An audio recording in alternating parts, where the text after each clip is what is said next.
Hello, Nighthaunts. I painted these Nighthaunts with a mixture of 2 colors of Artecho paint and AK Interactive Ultra Matte on a wet palette as described in my silicone video.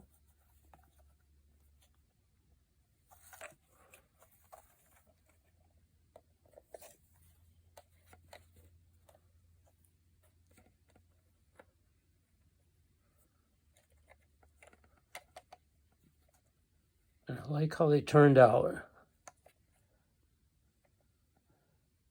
Both paints were opaque, but I think thinned with about as much water as paint, so about 50-50 paint, and then with the mixture of the medium in there, the varnish, the ultra matte. I think it still shows through what I wanted, which is the color of the plastic to show through a little bit. I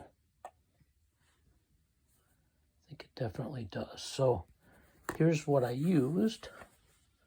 I used Artecho Sap Green, and it's got a filled-in circle, so you know it's an opaque paint. But I think that's depends on the concentration. Yellow ochre,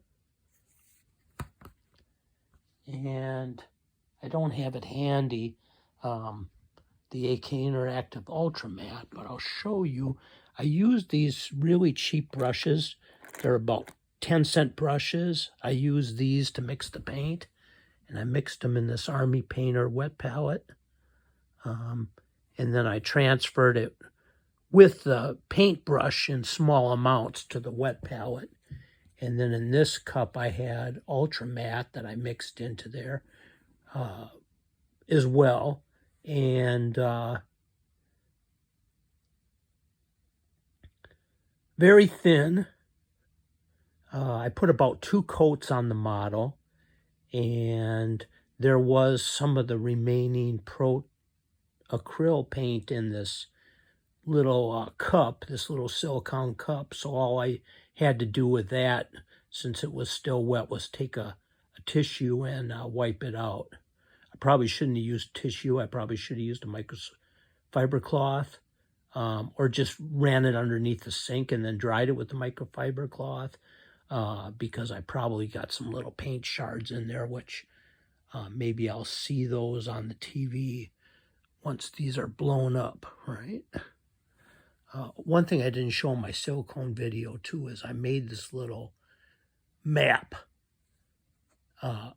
where on the upper left is Ultra Matte, that one's satin, that one's gloss, and that one's flow improver.